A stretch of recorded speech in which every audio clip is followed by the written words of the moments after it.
forth. We got Judges 19 through 21 and 2 Corinthians 4. And really here in Judges, I'm wanting us to just take into account one verse, because it's the summary statement of that season in the life of the people of Israel. It's chapter 21, verse 25. In those days, there was no king in Israel. Everyone did what was right in his own eyes. Everyone did what was right in his own eyes. We're very much in days like that today. You say, well, we have a president, or we have those, we don't. The nation of Israel was set up, supposed to have been a theocracy. One nation under God. Maybe you've heard that phrase.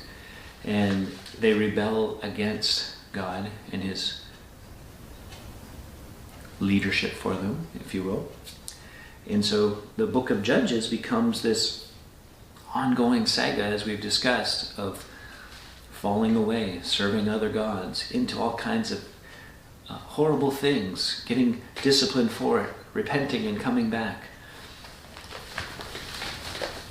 And in those intern periods where they're just off doing their own thing, it's because everyone's doing what was right in their own eyes.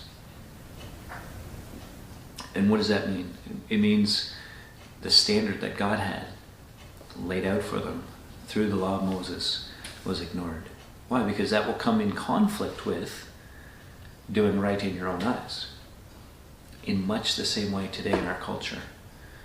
I'm not talking about all around the world, I'm talking about our culture, the Western culture primarily, especially.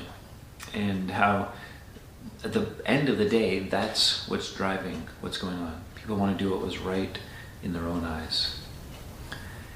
And we're seeing the fruit of that.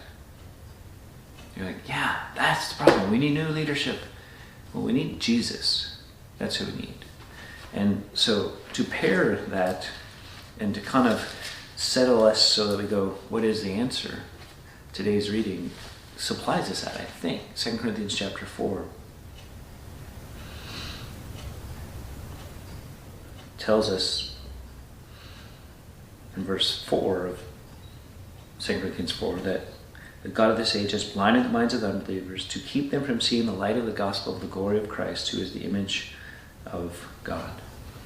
Right? So they're blinded to being able to see, and they continue in their sin, doing what was right in their own eyes, which leads to all kinds of horrible things. What's our response? Verse 7.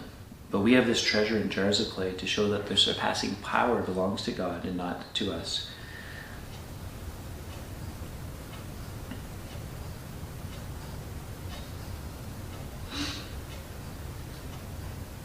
Verse 16. So we do not lose heart. Though our outer self is wasting away, our inner self is being renewed day by day. For this light momentary affliction is preparing for us an eternal weight of glory beyond all comparison. We look not to things that are seen, but to things that are unseen. For the things that are seen are transient, the things that are unseen are eternal. As believers, he's writing to the church. We got to keep in mind the things that are seen presently are temporary.